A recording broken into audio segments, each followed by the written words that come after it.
The Now is the Time Technical Assistance Center is pleased to be presenting a special Technical Assistance Learning Series for Healthy Transitions grantees focused on sustainability planning. In sustaining a program or effort, everyone knows that money matters. Kentucky's Healthy Transitions Initiative, Tailored, is exploring the use of financial mapping as a tool to enhance the sustainability of their initiative. I have with me today Kate Tilton, Tailored Project Director from the Kentucky Partnership for Families and Children, and Dr. Mary Armstrong, Executive Director of the Luis de la Parte Florida Mental Health Institute and Associate Professor at the University of South Florida's College of Behavioral and Community Sciences. In our conversation with Kate and Mary today, we're going to be learning about Tailored's experiences in financial mapping and related impacts on their sustainability planning efforts. So Kate, why did you decide to focus on financial mapping through Tailored? Here in Kentucky, with a couple of previous initiatives, we had two different financial mapping reports completed that looked at spending for behavioral health services for children. And so with our grant, with the Healthy Transitions Grant, we're looking at the teens, the youth, and young adults. And so those financial mapping reports, they give us a lot of information, and we wanted to expand it up to 25. Our age range is 16 to 25, so that we could also see what was happening with the young adults in our state. What we were able to look at from the previous reports, we could see clearly that as kids turned to teens and then headed towards adulthood, they were dropping out of traditional mental health services and substance use services. So that was something very clear and very striking that we saw from the previous reports that we had completed. So we felt like it was very important for us to now look at what happens to those young people as they become young adults and up to 25.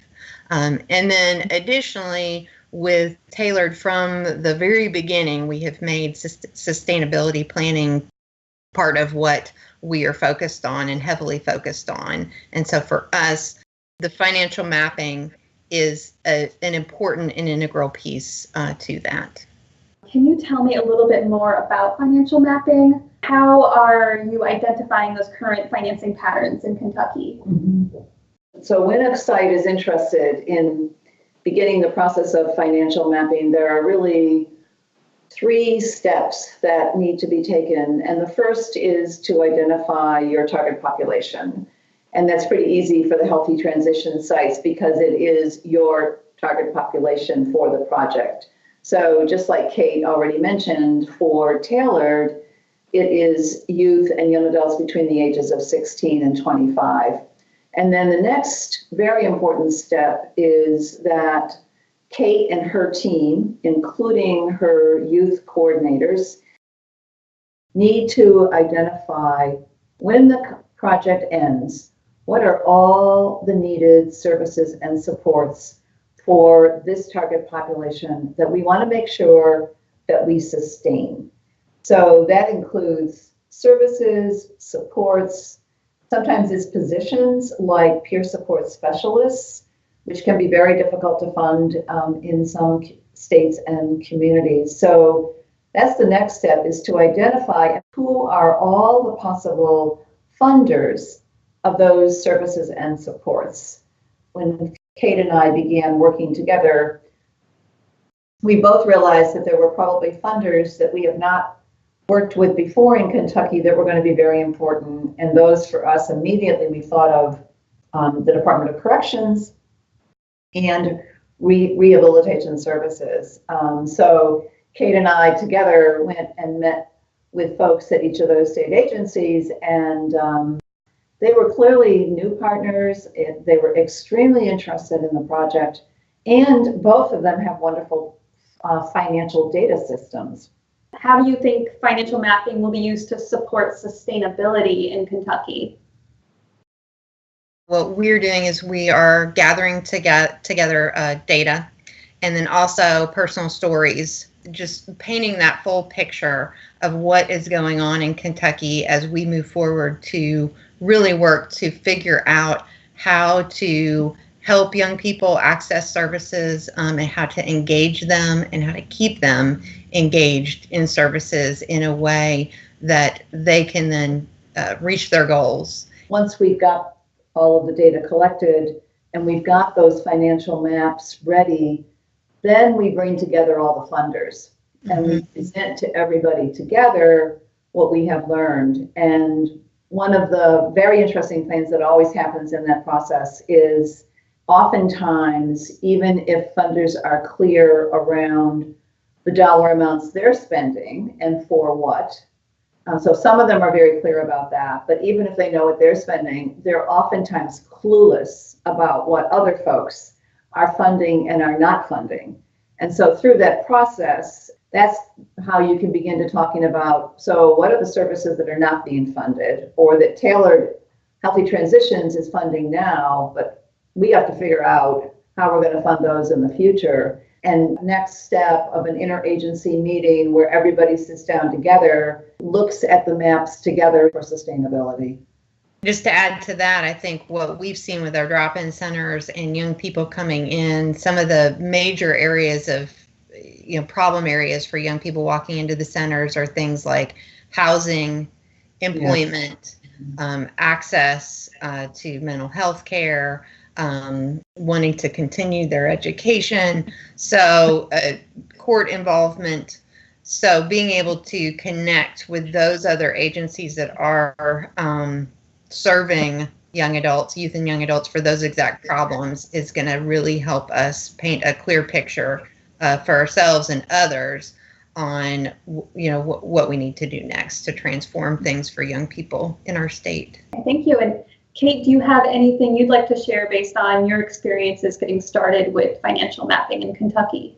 The first step for us was reaching out to some of those agencies that we previously hadn't connected to. An example for us was the Department of Corrections, because that's just an agency we had never interfaced with or really thought about as a service provider for mental health services or behavioral health services for young people.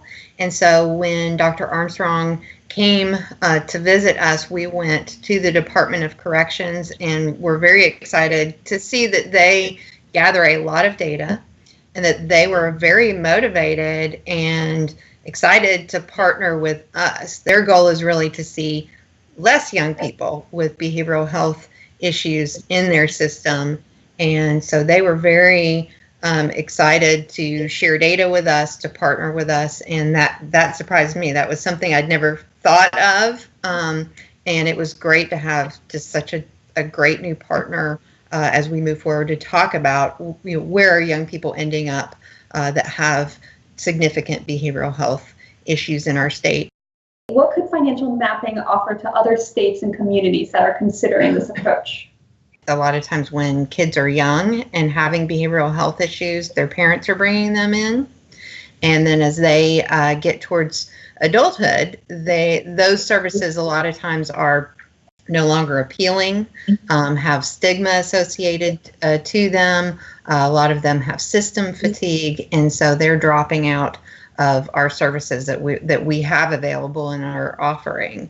And then a lot of times they come back into our systems when they're, somewhere in their 30s. If other states want to focus and prevent that too, I think, again, painting that picture of what is happening through data and through the programs that you're providing, what young people are gaining from those programs. So that data piece, again, it's a very great part of the data piece to have the financial mapping, because working in as a service provider and in the system, what we know is going on, we need to see it. We need to see what is actually happening with the spending patterns. Where are those young people going?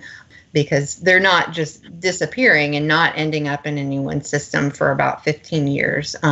They are still being served, but elsewhere in among our agencies. So, like I said, I know that other states, it's the same or a similar problem, that they are facing with how do we offer and provide services to young people in a way that they want to come in and want to receive those services and supports and want to keep coming back. So financial mapping is just helping us dig deeper into how we do that and how we can sustain the programs that we have that are meeting that need for young people.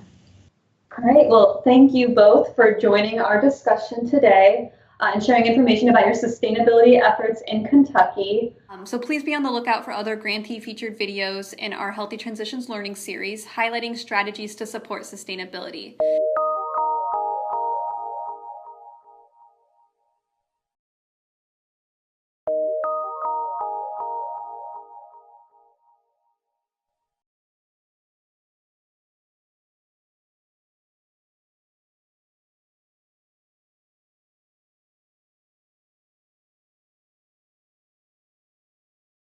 The Now is the Time Technical Assistance Center is pleased to be presenting a special Technical Assistance Learning Series for Healthy Transitions grantees focused on sustainability planning. In today's video spotlight, team members from Healthy Transitions New Mexico will share some of their current efforts to develop a youth and young adult workforce that can support the sustainability of Healthy Transitions' key values. I have with me today Michael Hawk, team leader of the Adolescent Substance Use Reduction effort within the New Mexico Children, Youth, and Families Department, and Josiah Reyes, State Youth Coordinator for Healthy Transitions New Mexico. In our conversation with Michael and Josiah today, we are going to learn about a collaboration within the state of New Mexico to expand their youth support services by building their youth and young adult behavioral health workforce. Why did you decide to focus on building your young adult workforce? Over the past few years, we've been developing various services in the state of New Mexico. What are we going to do about substance use? What do we do about mental health issues that are otherwise not addressed? What do we do about those youth that get lost to our system? And then what do we do about the poverty in our state that's been here for generation upon generation? This past year, we conducted a workforce survey. We sent it out to clinicians across the state. We came back with a 34% attrition rate to our behavioral health workforce in the next 3 years. And so we decided carefully and thoughtfully to develop our workforce. And of course, our workforce that we really want to encourage are youth and young adults. How do we invite youth into behavioral health in general?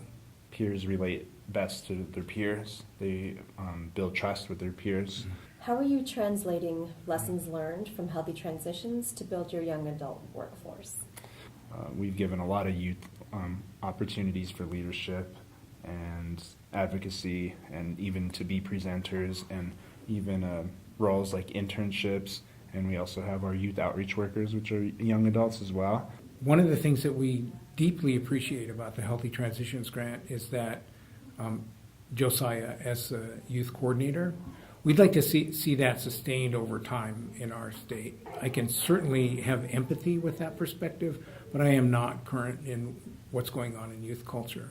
Josiah is. He speaks to it. He speaks to the youth in a different kind of way than I can, and he engages youth in a different way than I can.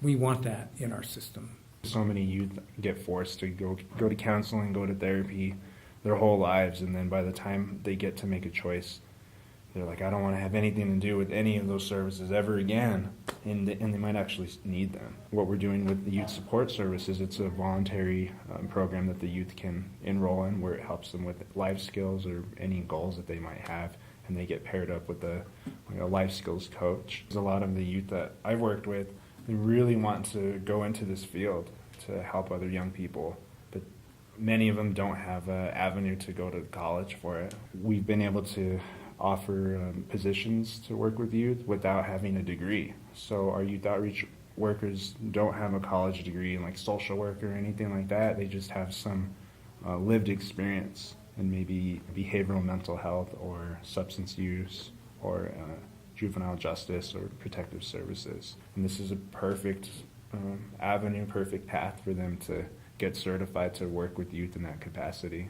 How do you think the work you're doing to build this workforce capacity will support sustainability of healthy transitions? Sustainability is a huge issue.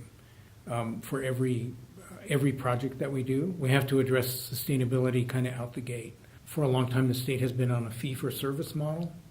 One of the things Healthy Transitions did with youth outreach workers and life skills coaches is that they provided employed positions. We took that and translated it directly, so now we're growing youth support services across the entire state, all as employed positions. When young people do come in, they have a career track and an employed career track, so they have some guarantee that they will continue to be employed over time. And they'll get paraprofessional level skills development. Part of what we're trying to do to make sure that that sustains in our state is we are developing a professional coach training curriculum, and we're actually using a nationally certified coach. That curriculum we are intending to embed at community colleges.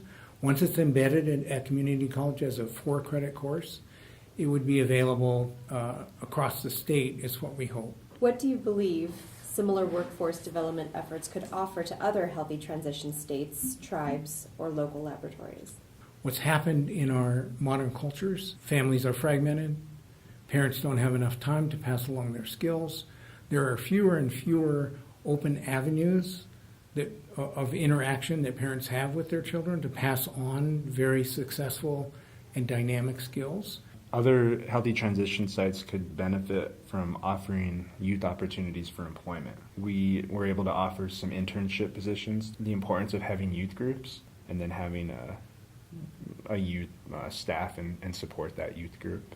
And also we work closely with System of Care, with the State Youth Treatment Planning Grant, with General Fund Oversight, Treatment Implementation Grant. Everyone is all working together to try to foster a system that's supportive to our youth across the state.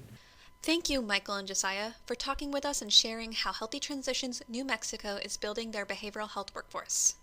Please be on the lookout for other grantee-featured videos in our Healthy Transitions learning series highlighting strategies to support sustainability.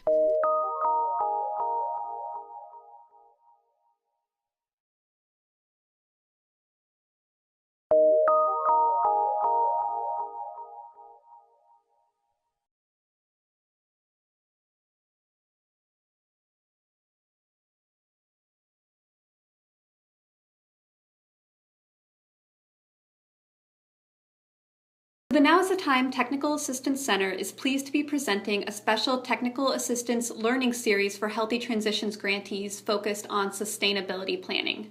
In today's video spotlight, the Pennsylvania Healthy Transitions Partnership team is going to talk to us about their efforts to support policy and infrastructure change efforts that can contribute to the sustainability of Healthy Transitions values. So I have with me today Sherry Peters, Director of the Bureau of Policy and Program Development in the Pennsylvania Department of Human Services Office of Mental Health and Substance Abuse Services, and who is also the Principal Investigator for Pennsylvania's Healthy Transitions Grant. Sherry is also joined by Karen Jenkins, the Pennsylvania Healthy Transitions Partnership Project Director, and Lex Gingell, the Pennsylvania Healthy Transitions Partnership Youth Coordinator, who are both from the University of Pittsburgh Medical Center. In our conversation with Sherry, Karen, and Lex, we are going to learn about Pennsylvania's experiences in establishing their Bridging the Gap work group. So Karen, what was the reason you decided to intentionally create a Bridging the Gap work group?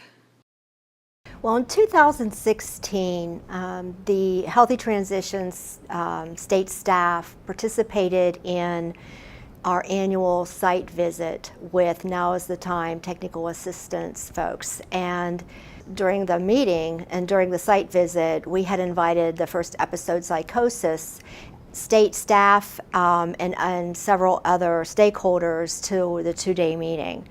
And as we were engaging in our discussions and activities around how to best serve youth and young adults in transition, we learned pretty quickly that we had a lot of challenges and a lot of barriers in common. And so what we decided was to deliberately start to focus on really what do we have in common, and collectively, through collective voice and efforts, attempt to address some of those challenges. And so the participants at the site visit agreed that we would develop a Bridging the Gap work group that we could then carry on the work beyond that 2-day site visit into the upcoming year and further.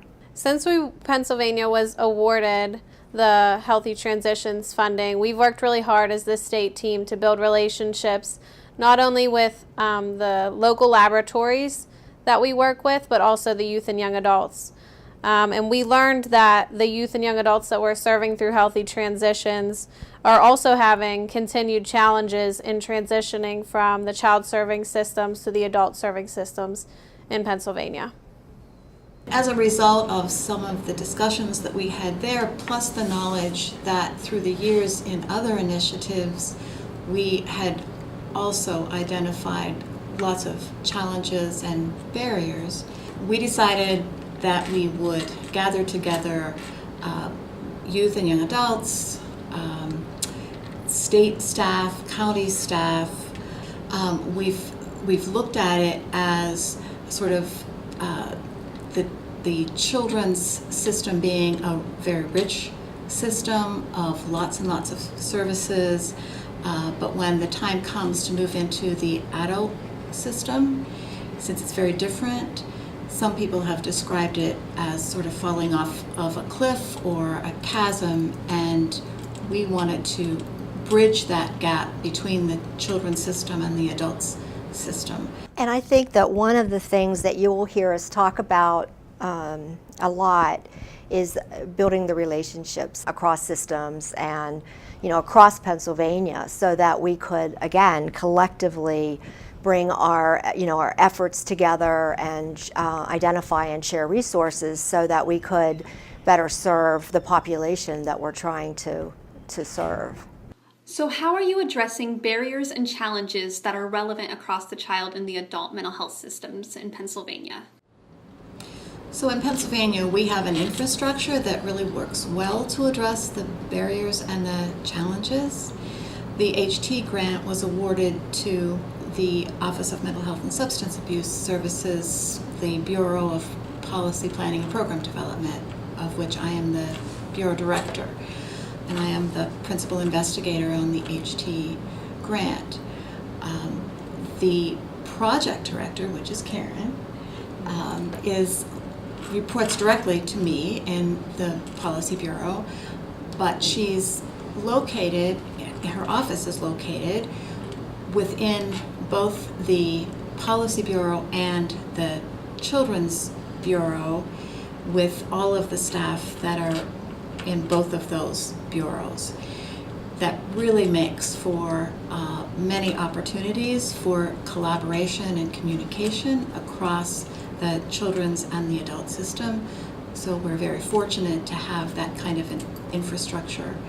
So when I need her, I definitely know how to find her, which is wonderful to have that kind of support as the project director. But one of the things that we really wanted to sort of talk about and kind of showcase a little bit is the what we're calling for now the youth network, youth and young adult network. I think engaging youth in sort of these kind of efforts and in leadership opportunities is definitely a challenge, and we're hearing that from our learning laboratories, and we're hearing it from other partners. And I think that one of the things that is starting to work really well for us is the creation of the network, and Lex is going to talk a little bit about that and describe what it is we're trying to do in terms of engaging youth in a more meaningful manner. Yeah. So at the beginning of year 3, the Pennsylvania Healthy Transitions Partnership state team decided to start to build what we're calling the Healthy Transitions Youth and Young Adult Network. The network of youth and young adults for Healthy Transitions consists of youth and young adults who are served by Healthy Transition Services or staff members who are of transition age in the 3 local laboratories, Berks County, Bucks County, and Washington County. In April, we had our first in-person meeting with all 3 of the local laboratories. And since then, in the last 3 months, we have engaged over 50 youth and young adults through our network. We have the opportunity in June to bring together the 3 counties, and we will be working through creating our purpose and vision for the network, as well as identifying challenges and strengths of not only the network, but personal challenges and strengths for the young people so that we can work together to create resources and opportunities for them to grow. So what role does the Youth and Young Adult Network play in the Bridging the Gap work group? Our hope is that the Youth and Young Adult Network through Healthy Transitions will become a group that can inform the Bridging the Gap group. We are going to work closely with the youth and young adults through a virtual space called Nearpod each month. We are also going to be meeting with the youth and young adults in person quarterly, and those spaces will create times where we can give feedback and input into the work groups that consist of the Bridging the Gap larger work group. So Karen, I'm curious about the different agencies that are represented on the work group and those priority areas that you've identified. When the work group started, we identified several stakeholders, organizations that we thought were really important to the process, which included the Bureau of Autism, the Office of Vocational Rehabilitation, and some other stakeholders. The Bureau of Autism, I just want to mention this. Based on some of the data that we are collecting, what we noticed through our data was that the youth that we were serving and the services through our Healthy Transitions grant were on the autism spectrum. And so we felt that it was really, really important to have the Bureau of Autism be an important player in the work group moving forward. So Lex, can you tell us a little bit more about the sub-work groups that you've created within the larger Bridging the Gap work group? Sure. So our larger Bridging the Gap work group has identified several priorities and turned each of those priorities into a separate sub-work group. Those include housing, juvenile justice, autism, trauma, evidence-based and evidence-informed practices, social and public policy, and cultural linguistic competence. And through those priority areas and those sub-work groups, the chairs of those work groups are reaching out to other systems and other folks, the child welfare system, the juvenile justice system, and other child serving and adult serving systems. And can you provide an example of one of the current collaborations that you're working on with the Bridging the Gap work group? Sure. One of the collaborations that we've been collectively working on in Pennsylvania is the relationship with the dependency courts. The dependency courts in Pennsylvania, especially in the child welfare arena, have really had a strong impact on practice and how youth are served in the child welfare system. So we really wanted to build that collaboration with the child welfare system and subsequently the dependency courts. So Sherry and I and the director, Shannon Fagan, the director of the Children's Bureau, actually had an opportunity to attend in 2 separate counties dependency courts for an entire day. And the courts were so hospitable, and they allowed us even to go back into the judges' chambers and be part of those chamber conversations that often occur that the public don't get a chance to hear. And the cases that, especially in the one county that they focused on, were youth and young adults with mental health challenges. And so we had a really good opportunity to observe how those cases are put forward and how they're resolved. And what was really striking to us, even given all of the collaboration that does occur in Pennsylvania, is that there is still a lot of finger pointing, and the systems really aren't talking as much as they should be talking. And so that was a really good opportunity for us to facilitate those discussions. We will be meeting as a follow-up with the administrator of dependency courts, who's going to help support those conversations moving forward on a local level. And it gives us an opportunity as well to talk to judges across the state of Pennsylvania in more detail about what some of the needs are and challenges of youth and young adults in transition. And we have engaged the administrator of dependency courts, who will be either directly participating in Bridging the Gap or will be participating in a work group, that one of our sub-work groups that we've formed. And so we will have their voice in the larger group. So Sherry, how will the Bridging the Gap work group support sustainability? So sustainability is really a big challenge for all states, I imagine, when we look at this population of youth and young adults. In Pennsylvania, we hope to use our existing structures to disseminate lessons learned through webinars, conferences, and other kind of resources. We also want to leverage the existing structures, the Children's Bureau and the Bureau of Policy Planning and Program Development, to change policy and practice when that's possible. An example is developing a curriculum for youth and young adult peer specialists. In Pennsylvania, up until about a year ago, or a little over a year ago, we had an age cutoff for peer specialist and also for psych rehab of 18 and above.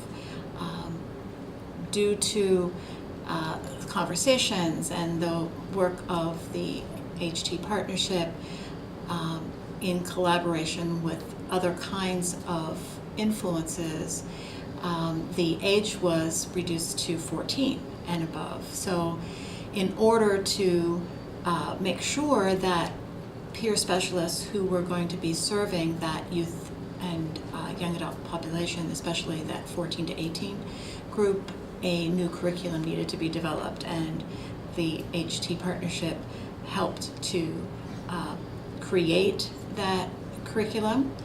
And the partnerships that developed between the Children's Bureau and the Bureau of Policy Planning and Program Development have continued into the Bridging the Gap work group. So we're hoping for more things in that light in terms of policy change and practice change for the future. So what do you believe a Bridging the Gap work group could offer to other Healthy Transitions grantees, and how could they begin a process like this? What works in Pennsylvania might not necessarily work in other states, but we have learned, I think the first thing is that's really important is that you really need to have the right people at the meeting. I think that oftentimes we have advisory groups or leadership groups who have folks who are really dedicated to the work, but aren't in a position of authority to make a change or to make a difference, and that is key. But having said that, it's really important to have all levels of folks at the meeting or at the table. So having those folks with authority who can make the change, but also having the voice that can influence that change and influence the folks that do have the authority is really critical. I think not taking on too much at a time. When we created the Bridging the Gap work group, we had so many priorities that we wanted to do everything. And people are very, very busy. And I know that the learning laboratories, for example, who are doing the work, are wearing many, many hats. It's really important to be very deliberate about it and have someone who can lead it, someone who can organize it, someone who can plan it, and someone who can, or a group or a team of folks who can actually follow through with the recommendations and the work to follow in between the meetings. I mean, that's really, really critical. Don't duplicate efforts. One of the things we really try to do is connect to other groups that already exist. There's so many collaborative groups in the state of Pennsylvania who might be doing similar work or might have a narrow focus, but are trying to address the same population. So rather than necessarily have those folks on our team, we've reached out to them and maybe one of the Bridging the Gap members will participate in their committee or their work group and bring that information back to the Bridging the Gap work group, so we're not duplicating efforts. Having the youth coordinator position is really important. And having a youth coordinator who is really part of the everyday work. Lex is she's our partner, she's our team member, and having that deliberate youth coordination is really critical. I think too, through building the Healthy Transitions Youth and Young Adult Network, myself and my partner Chad have learned that asking for the level of youth voice and youth involvement that we know is needed at the state is a challenge for our local laboratories. So we're finding ourselves kind of pushing the limits, but we know that we need to take those risks in order to create an opportunity for young people to grow and be involved every step of the way. All right, thank you, Sherry, Karen, and Lex, for talking with us and sharing information on how the Pennsylvania Healthy Transitions Partnership is collaborating to support the sustainability of key Healthy Transitions values. So please be on the lookout for other grantee featured videos in our Healthy Transitions Learning Series highlighting strategies to support sustainability.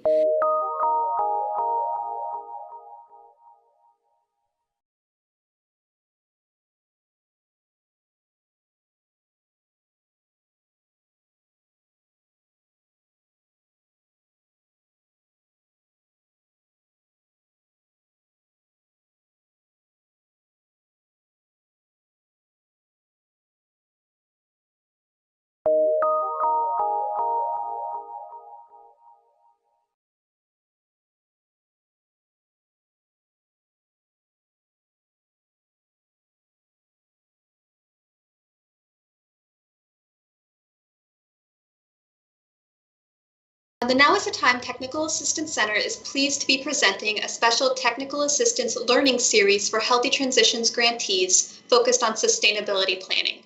So in today's video spotlight, Ming Wang, the principal investigator for the state of Utah's Healthy Transitions Change Initiative called Utah Youth Empowered to Succeed, or Utah Yes, will talk to us about their plans to sustain services and supports for youth and young adults by enhancing state infrastructure to meet the unique needs of youth that are transitioning into adulthood.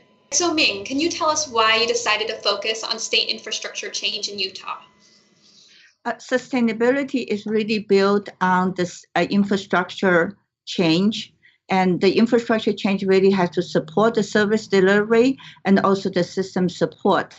And at state level, the infrastructure change really impacts the local delivery system, both by providing a direction and also providing the state level system support. All right, so originally you had the goal of creating an office for youth in transition. Can you tell us a little bit about that original goal and where you're moving towards now? And originally in the grant application that we want to create an Office of Youth in Transition within the mental health and substance abuse system.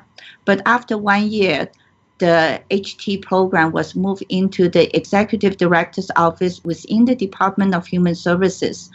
And at this office, we oversee child welfare, juvenile justice, and also services for people with disabilities. And we feel that this really provides us with a different opportunity to expand our reach. And so we revised our goal, and right now is to create a center of coordinated transition to adulthood services, and with the vision that we're going to coordinate all the youth in transition services within child welfare, juvenile justice, services for people with disabilities, mental health, and also substance abuse system. And what we have learned from this is that keep the vision alive, but also understand your environmental changes, and that to be able to be flexible, and so you can really take advantage of the opportunities that provided for you because of the environmental changes. Yeah, and Ming, you mentioned before having several small steps that you needed to take to achieve this new vision of creating a center of coordinated transition to adulthood. Can you tell us about some of those small steps that you're taking? The first one is really social marketing.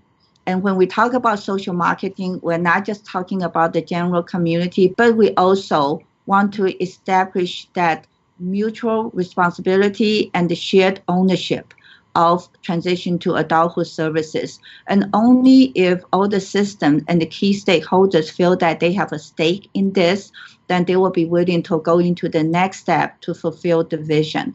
So the next step that what we have is to enhance the current collaborative mechanisms. And so there is a concrete mechanism for all the systems to come together and to work on a common goal. And the third step that we feel that we need to engage in is a needs and a resource assessment. And the idea is to really, for this system to know what they have, what they don't have, and then collectively we can devote our resources and to build on what we don't have and to improve on what we already have. The next step is to standardize what the service and also the system support should look like. And so we want to develop administrative guidelines and the service guidelines that can provide directions to each system about how to improve their services and what their services should look like. The last one is really leading into looking at the feasibility and how realistic it is to establish a center of coordinated transition to adulthood services. And we believe that as we go through the step 1, 2, 3, 4, and people will have a greater appreciation, greater sense of urgency of having such a center. And hopefully at that time, it will become a reality. Okay, so it sounds like through all of these different baby steps, you're trying to create that shared ownership and sense of shared responsibilities for this larger coordinated center for youth in transition. Yes. And I also want to also mention that, as I said earlier, that we need to remain to be flexible with our vision. We may need to adjust courses along the way.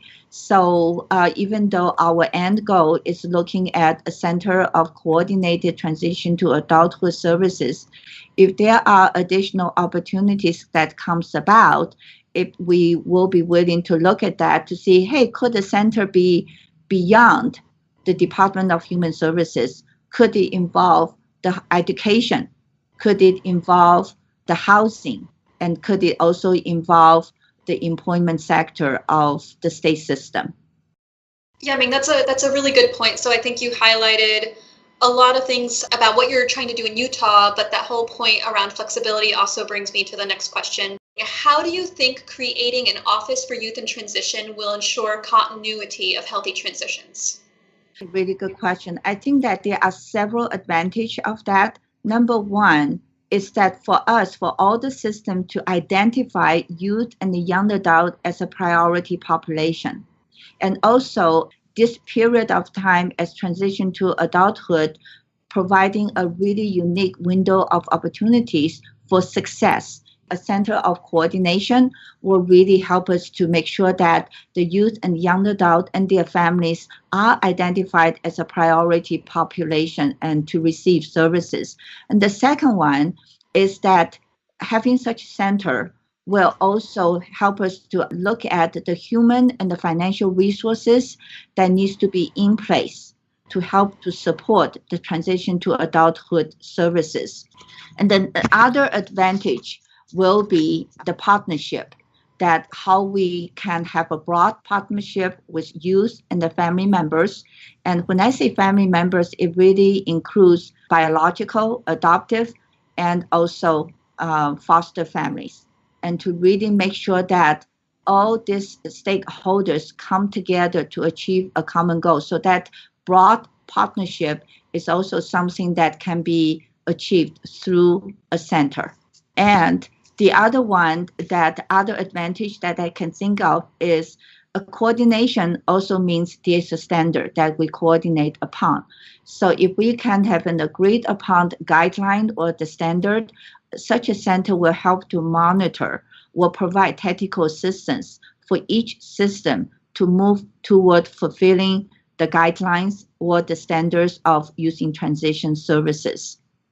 That standardization include how do we make sure that services and the systems are youth and family driven, trauma informed, and culturally competent. So that standardization is critical. And I think also the last one that really combines all this advantage that I just talked about is to introduce that accountability, that with the standard and then how we use cross-system data to demonstrate the success of youth transitioning to adulthood in the different domain. Okay, so by setting up this coordinated system, you're really creating that infrastructure so that when Healthy Transitions funding ends, this focus on youth and young adults will continue in Utah. And so we believe that sustainability is about sustained services and also sustained impact. And to have a center of coordinated transition to adulthood services can really help us to achieve that sustained impact across different systems. Under the different youth in transition programs that Utah has had in the past 10 years, we have done the art show that really highlight young people with mental health and or substance abuse challenges of their inner perspective and their hope and their dreams of recovery. And this year, we have expanded to include other systems such as juvenile justice youth in custody program. And we have more than 100 artwork that is being submitted and is right now on display throughout the state. When we talk about mutual ownership, shared responsibility, it is really demonstrated that the young people and also family members also is part of that shared responsibility and shared ownership. And Ming, one thing that you mentioned this year in your art show that you're expanding to include youth and young adults from other systems within the state of Utah. So that kind of brought me back full circle to think about the Center for Coordinated Transition. And the need to have those different systems involved in the planning and all of that. Exactly. The last few years, it was focusing on the young people within the mental health and substance abuse system. This year, we expanded to the youth in custody. When they're in state custody, they are mostly likely in the child welfare and the juvenile justice system. So it wasn't by design, but you are exactly right. It kind of in sync with our Center of Coordinated Transition to Adulthood Services when we want to have those cross-system buy-in. At the same time, we did that with our art show. I have to remember to tell our youth coordinator that. They set the precedence. They are more forward-thinking than we are. But that's exactly, I think we did go full circle. I'm glad you mentioned that because that really could be one example of how a small step of an art show can really help to fulfill the ultimate vision of a cross-system center of coordination. How could other Healthy Transitions grantees get involved with something similar in creating Office of Transition within their own state? Oh, I think it's really important that for the grantees to go back to their grant application and look at what you wrote, why you wrote it, and then examine your current politics and also community organization and the environment. Does that vision needs to be adjusted? Does that infrastructure change needs to be adjusted? So really going back to the original application, but also use your state transition team because they are your best change agent. Ask them to help you to refine that vision, to refine that infrastructure change, to look at the feasibility and the realistic of how those infrastructure change can be implemented and can be impact in the individual system that is represented in the state transition team. Lastly, I think the TA center that is also very critical. I remember that when we have this vision of a Center of Coordinated Transition to Adulthood Services. And we have no idea how to go about doing it. We don't know whether we have other states who has done it or has the same idea and is in the process of doing it. And the TA liaison from COS has been really instrumental to help us to identify our peers around the country that can both help us to look at lessons learned from their side, and then collectively looking at our strategies, how each one of us can move forward. So I think the TA, the technical assistance, is very, very important for us to keep in mind. Thank you, Ming, for talking with us today and sharing information on how Utah Yes and the state of Utah is approaching sustainability for healthy transitions. So please be on the lookout for other Grantee featured videos in our Healthy Transitions Learning Series highlighting strategies to support sustainability.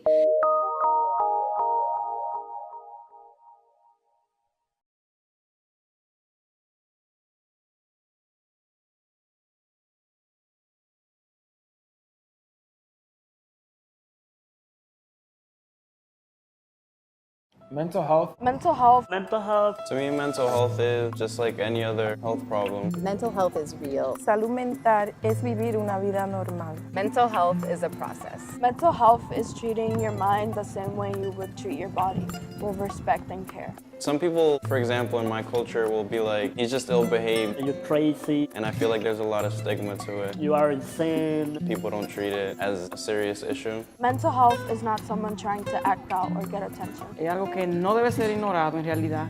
Mental illness is not all of you. Mental health is shattering the stigma. We all know that there's people out there that need help. It could be your brother, your sister, your mom, your dad. So finding ways to support them and letting people know that it's out there. So let's deal with it together. When I was very young, I'd get into fights, I'd get in trouble in school. I was always having like these emotional outbursts. Porque en realidad, él tenía un problema que yo vine descubriendo poco a poco por el comportamiento. Imagine your mind sort of like a crazy speedway, and you have 20 lanes going in different directions. That's sort of like what my mind is like. I would have trouble focusing in class. I would have trouble behaving. Antes, cuando había un desacuerdo entre él y yo, él explotaba. No se podía controlar y rompía, desbarataba todo. I would kind of take it out at home, all my frustration.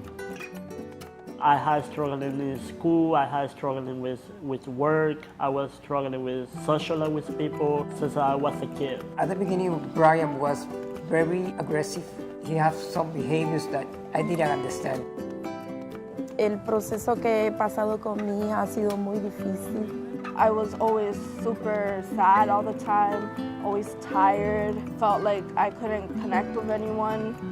La sentía totalmente lejos de la familia. I spiraled into a deep depression and anxiety. ¿Qué tengo que hacer? Me siento impotente. Pude reconocer que en realidad necesitaba ayuda con él para su problema. También me ayudó a reconocer que el problema de salud mental es un problema de salud, igual que cualquier otro problema, como diabetes, cáncer, gastritis, cualquier otro problema.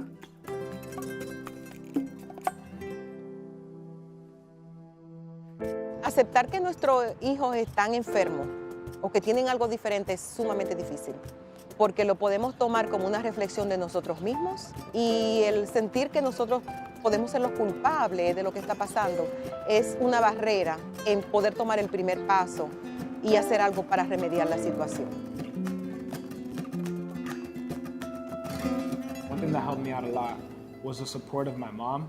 I didn't know how to ask for help, but my mom was constantly working in the midst. Buscamos otra consejería y después entonces encontré tenía pediatra. When I was in a place where I couldn't make decisions for myself, she sort of was there with her hands on the steering wheel. If it meant having to take me to doctor's appointments when I didn't want to go, making sure I took my medication that night. She was honest with herself and was like, this is too much, I can't handle this. Teníamos consejería, director que me ayudaba también. Me fui también a coger terapia porque la verdad yo tuve que necesitarla obligatoriamente para poder saber cómo manejar la situación con él. Un punto es que yo me negaba a que él aceptara a que tomara medicamentos, porque yo pensaba que se hiciera un hábito, pero sí reconocí que debía aceptarlo y por medio a eso, después que está tomando el medicamento, pues él está aprendiendo a controlarse mejor, también los consejos que recibe, ¿no? What can I do to help him? I couldn't. I didn't have the tools to help him. So I started searching and looking around, and the first thing was talking to his primary doctor care.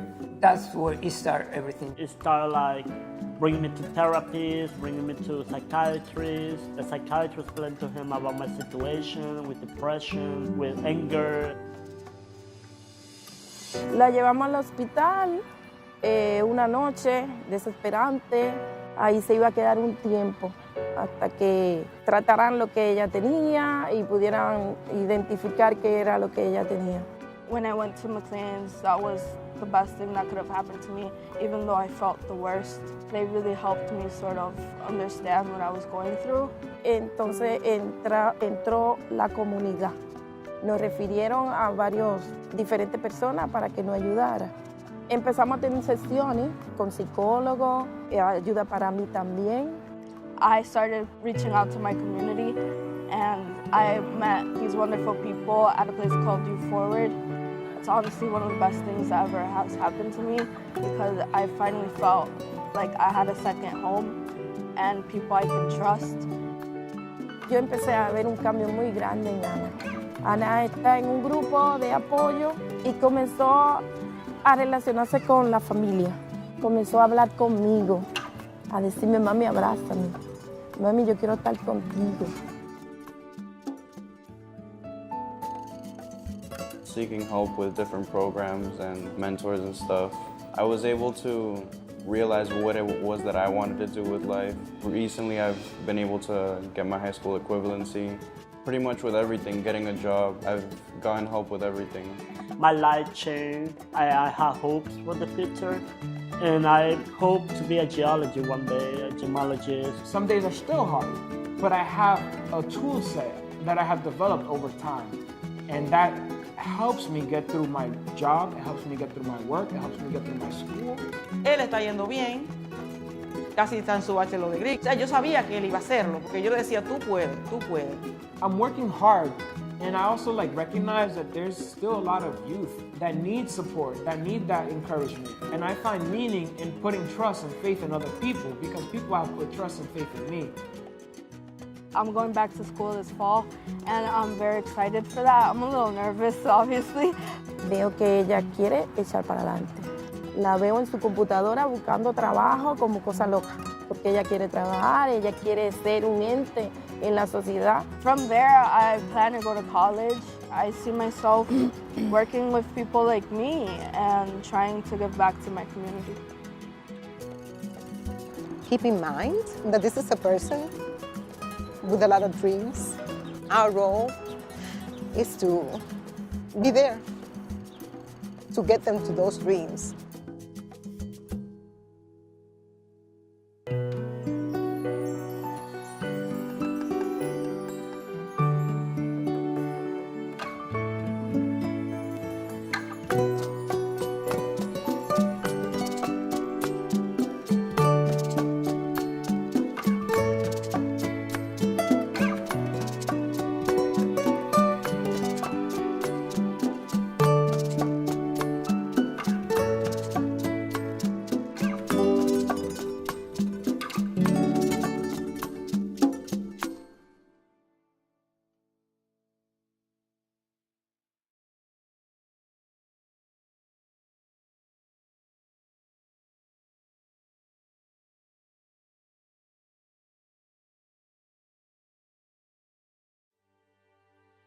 So when I first started hearing voices and seeing things was when I started school in September. So it started like in the school building.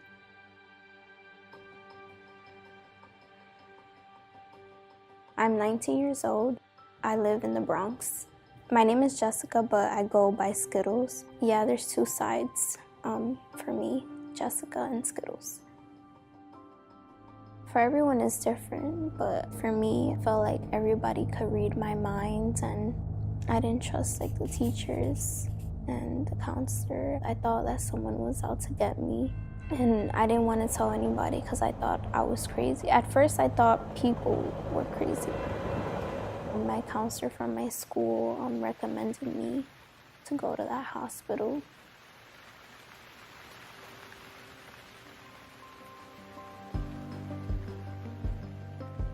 So my favorite way to show like who I am is makeup and hair. For me, it supports my mental health. I watch videos, people I like on YouTube. The different colors identify as like a mood. So the neutral will mean like black, brownish, blending in with other girls. Just want to hide away from everybody.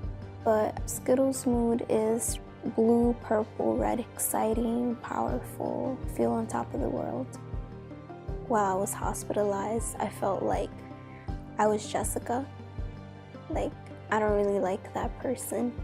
They talked to me about medication, what I had to take, and what were the symptoms. I didn't want to know anything about it. Then later on, second time I was hospitalized, I started searching for more. And that's when I started like putting the puzzles together. What psychosis meant, what does it do, or what the medication is. And then like I'll share it with my mom so she could know. And if I feel like paranoid outside, I'll just put my headphones in and listen to music or text a friend or call my mom. My treatment team is really supportive. The therapist, we talk about how my mood's going, my appetite, and I have support from school as well, like teachers, counselor. They all talk to each other. I have a lot of support from all around where I'm at. If I could go back in time and tell myself, like, give myself advice, I would say, just tell someone, like, I'm hearing voices or I don't feel good. I feel like I've grown a lot. My experience helps me help others. Who was really there with you in those hard moments? Because those are the people who really care about you and love you.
So I can remember one specific time over this past summer where I had just fallen down this one real deep hole.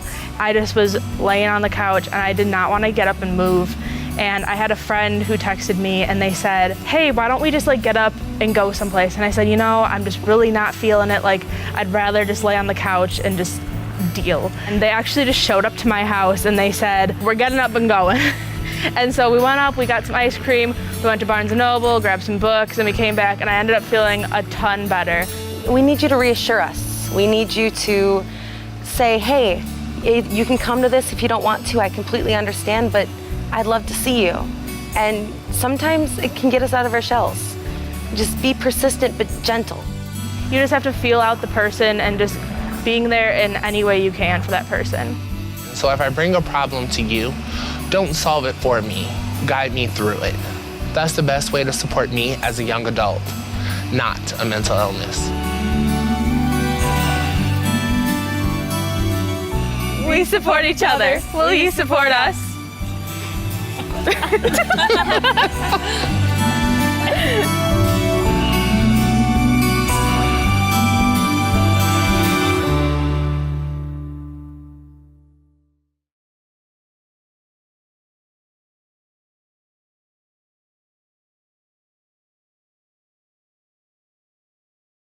Hey guys, this is Stephanie Sykes, State Level Youth Coordinator for Tailored.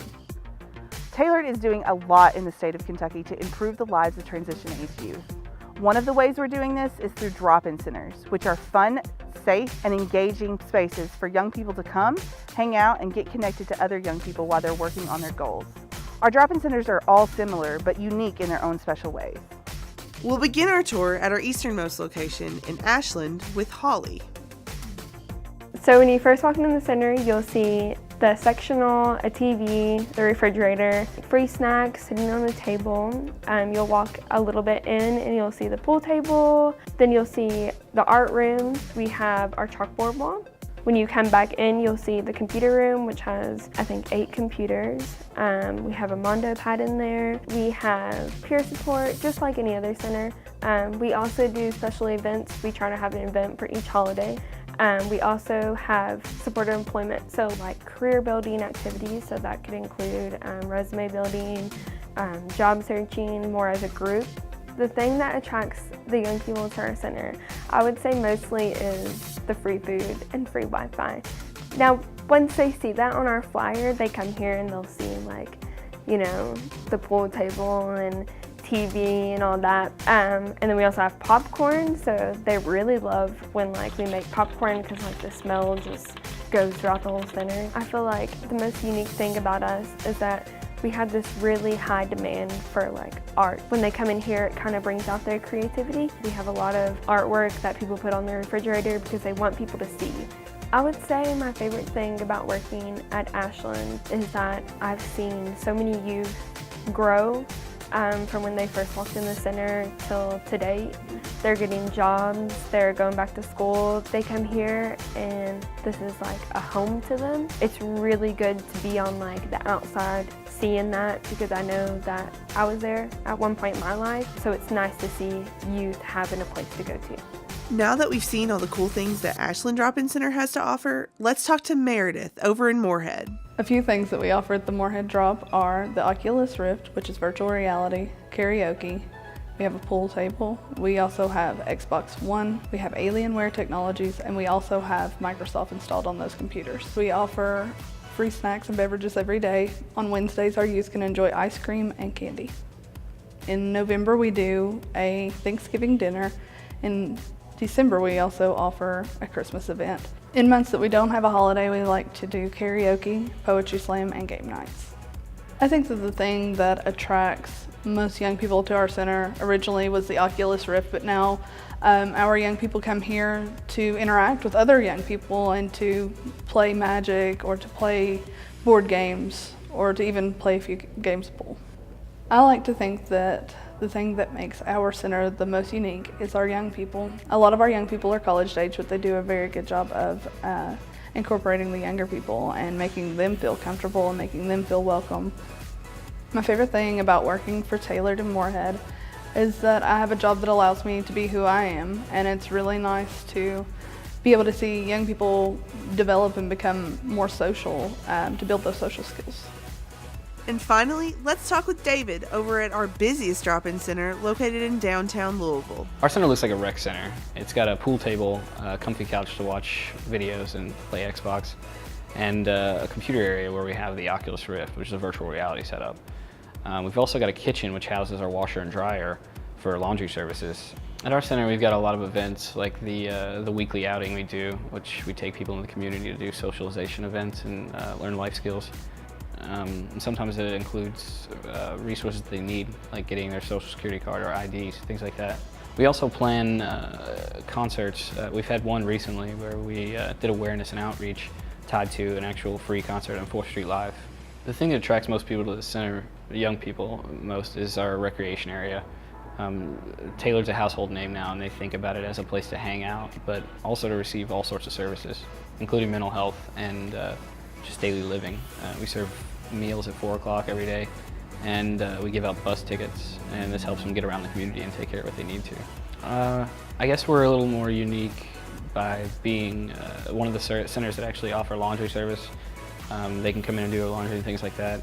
But mostly about our diversity and culture inside of Louisville. A lot of other places don't have the amount of people and the types that we have. And then our dedication to the staff, like we put in so much time outside of normal business hours just to help out when we can. I get to see different types of people and everything they're going through. And I get to help. Being a peer support is awesome. And share my experience to help others is pretty great. Come see us at the Louisville Drop-In Center. Come check us out at the Moorhead Drop Youth Center. Come check us out at the Ashland Drop-In Center. To learn more information about Tailored and our drop-in centers, visit us at our website at www.tailored.org or like us on Facebook. Also, don't forget to check out our expansion sites.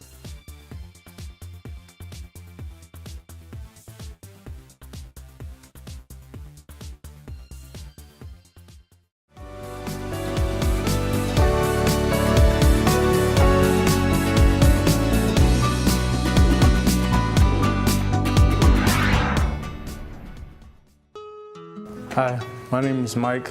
Mental health to me is it's an everyday challenge because I have attention deficit disorder. So for me, it's being able to be aware of when I'm distracted about something and being able to get back on track. And it's like a everyday challenge. Mental health to me is dealing with suicidal emotions, depression, and schizophrenia.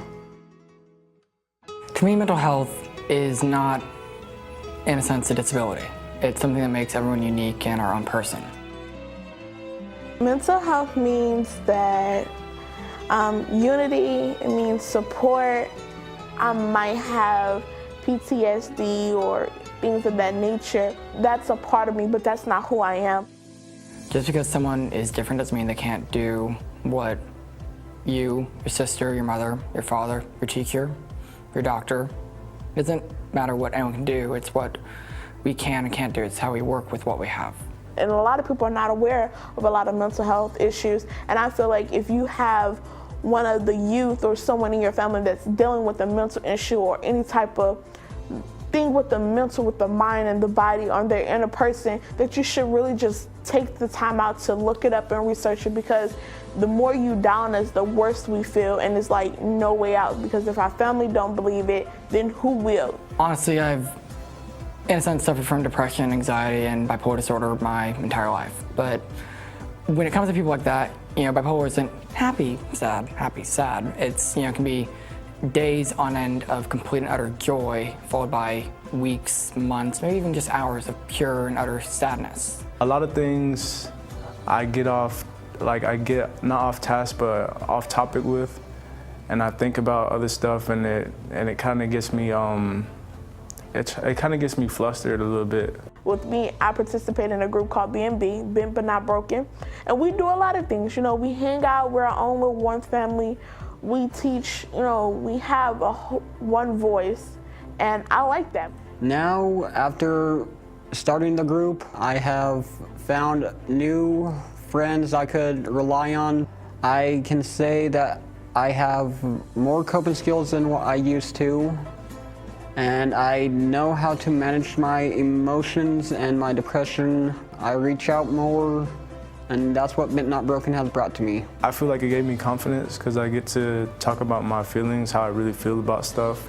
Find who you are on the inside, be you. It helps when I have peers to gel together with, and we kind of have a little cohesion so they can check me when I'm getting off task and stuff like that. I'm happy.